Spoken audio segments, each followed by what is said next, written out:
యాదాద్రి భువనగిరి జిల్లా ఒలిగొండ మండల పరిధిలోని గోపరాజుపల్లి గ్రామంలో జననాయకులు మేడి కుమార్ ఆధ్వర్యంలో ఆంధ్రప్రదేశ్ డిప్యూటీ సీఎం పవన్ కళ్యాణ్ జన్మదిన వేడుకలు ఘనంగా నిర్వహించారు. ఈ సందర్భంగా ఏర్పాటు చేసిన కార్యక్రమంలో పవన్ కళ్యాణ్ చిత్రపటానికి పాలాభిషేకం చేశారు. కేక్ కట్ చేసి పండ్లు పంపిణీ చేశారు. ఈ సందర్భంగా మేడి కుమార్ మాట్లాడుతూ పవన్ కళ్యాణ్ పాల్గొన్నారు.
నాకెందుకులే అని అనుకుంటే రాజు లెక్క బతికేతోడు ప్రతి ఇల్లు నా ఇల్లే అనుకున్నాడే ఎందుకేగ మీ అందరి మాట పడ్డడు మా పవనన్నని ఒక్కసారి తాకి చూడురా మా అన్నదమ్ములంత నీకు అగ్గి పెడతారు మా పవనన్న ఆశయాన్ని వచ్చి చూడురా తెల్లగోడైన పవన్ కళ్యాణ్ గారి పుట్టినరోజు సందర్భంగా ఈ ఉత్సవం చేయడం జరిగింది.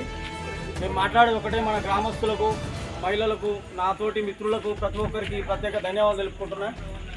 నాకు పవన్ కళ్యాణ్ గారు అంటే చిన్నప్పటి నుంచి 1998 నుంచి నాకు ఆయన అంటే ఇష్టం. తర్వాత ఆయన రాజకీయాల్లో రావడం జరిగింది.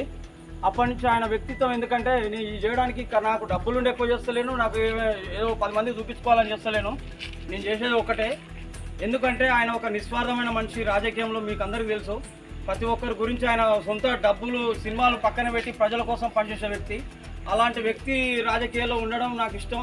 ఆయన బాటలో నడవాలన్న ఉద్దేశంతో నేను ఇది చేయడం జరుగుతుంది. లేకపోతే కొంతమంది అనుకుంటున్నాను దీనికి డబ్బులు ఎక్కువ అది అని చెప్పి చాలామంది అనుకుంటారు. అవన్నీ నేను పట్టించుకోను. ఎందుకంటే నాకు వెనకాల ఏమి డబ్బులు లేవు, ఆస్తులు లేవు, భూములు లేవు. నాకు కూడా ఆయన వ్యక్తిత్వం నచ్చి నేను ఈయన పుట్టినరోజు చేయడం జరుగుతుంది. నేను ఒక్కని కాదు, యావత్ ప్రపంచం తెలుగు వాళ్ళు ఎక్కడున్నా కూడా పవన్ కళ్యాణ్ గారిని తెలుగు, కర్ణాటక, తమిళనాడు, మహారాష్ట్ర ప్రతి ఒక్కరిని ఆయన అభినందిస్తారు, ఒరిస్సా. ఆ ఉద్దేశంతో నేను ప్రతి సంవత్సరం జనసేన పార్టీ ఇప్పుడు పవన్ కళ్యాణ్ గారు ఉప ముఖ్యమంత్రి ఆంధ్రప్రదేశ్కి, ఆయన చాలా ఒడిదొడుకులు ఎదుర్కొని ఇట్లా చాలా మంది ఆయన ఎన్నో మాటలు అయినా కూడా, సూటికోటి మాటలు అన్నా కూడా ఆయన పట్టించుకోకుండా ఇలా ఉప ముఖ్యమంత్రి అయ్యిండు. ఆయన బాటలను నేను నడవాలనుకుంటున్నా. నేను ఈరోజు పవన్ కళ్యాణ్ గారిని ఆదర్శంగా తీసుకొని మన ఊళ్ళో జనసేన పార్టీ లేదన్న చాలా వాళ్ళు కూడా ఇలా నాకు సహకరిస్తున్నారు. అంటే ప్రతి ఒక్కరికి పదాభివందనాలు తెలియజేసుకుంటున్నా. ఎందుకంటే జనసేన క్రియాశీలక సభ్యత్వం చేస్తున్నప్పుడు ఎవరు కూడా తెలియదు. ఆ రోజు సైదులు గారు నేనే చెప్పించిన, ఒకరోజు 500 రూపాయలు సైదులు అంటే నాకు లేవు అని చెప్పి ఆ టైంలో ఒక్కోసారి ఉండే డబ్బులు చాలాసార్లు వెంబడి పడంగా ఒక రోజు భట్ కుమార్ భాయ్ అని చెప్పి డబ్బులు ఇవ్వడం జరిగింది నాకు. ఆ రోజు ఆయన నేను ఫోర్స్ చేయడం వల్ల ఆ కుటుంబానికి ఒక 5 లక్షల రూపాయలు పవన్ కళ్యాణ్ గారు వచ్చి ఆ కుటుంబాన్ని ఆదుకున్నాడు. అదేవిధంగా చాలామంది కూడా అక్కడ ఆంధ్రలో కూడా రైతులు, కౌలు రైతుల కోసం కూడా చాలా కష్టపడ్డాడు. ఆయన సొంత డబ్బులు కూడా రైతులు ఆత్మహత్యలు చేసుకుంటే, అప్పులు చేసి ఆత్మహత్యలు చేసుకున్న వ్యక్తుల కోసం కూడా చాలా సొంత డబ్బులు చెక్కులు ఇచ్చింది. వైసీపీ ప్రభుత్వం అక్కడ పవన్ కళ్యాణ్ చాలా సూటిపోటు మాటలు అన్నారు. అయినా కూడా తట్టుకొని ఒక కూటమి ఏర్పాటు చేసింది పవన్ కళ్యాణ్ గారే. బీజేపీని, తెలుగుదేశాన్ని కలిపింది ఆయన వ్యక్తిత్వం. అది వాళ్ళు రాలేదు, ఈయన కలిపి ఒక కూటమిని మనం గెలవాలంటే ఎట్లా, ఇప్పుడు గుంపు ఉంటేనే ఇప్పుడు మీ గుంపు ఉంటేనే నేను ఒక్కని చేస్తే అది వేరు ఉంటుంది. ఎందుకంటే ఇప్పుడు పెళ్ళిళ్ళు కానీ, ప్రోగ్రాంలు ఏదైనా జరిగినా గిట్ట దూరంగా వస్తే వాళ్ళని సమాజం ఏంటంటే చిన్న చూపు చూస్తుంది. భర్త చనిపోయిన అనే ఉద్దేశంతో పక్కకు వస్తుంది. ఈ అమ్మాయి కూడా పాపం ఇప్పుడు చిన్న వయసు, ఆ వయసులో బొట్టు చెడిపోయిందంటే, భర్త లేకుంటే బొట్టు చెడిపోయిందంటే సమాజం యాక్సెప్ట్ ఒప్పుకోదు. అమ్మ నువ్వు దూరంగా ఉండాలని మన చెప్తుంది మన సంప్రదాయం. అలాంటిది పవన్ కళ్యాణ్ గారు మిమ్మల్ని కూడా చిన్న చూపు చూడొద్దన్న ఉద్దేశంతో వాళ్ళకు చీరలు సొంత డబ్బుతోటి, ఆయన నియోజకవర్గం, ఎమ్మెల్యే నియోజకవర్గం పిఠాపురంలో సొంత డబ్బుతోటి చీరలు పంచడం జరిగింది. ఆలోచన ఏంటంటే ప్రయత్నం చేస్తూనే ఉన్నా. జనసేన పార్టీ ఎక్కడ వెళ్తుంది అనేది పవన్ కళ్యాణ్ గారు చాలా చెప్తాడు. మనలాంటి సామాన్యులు, డబ్బున్నోళ్ళు కాదు, డబ్బున్నోళ్ళు డబ్బు పెట్టి రాజకీయాల్లోకి వస్తారు.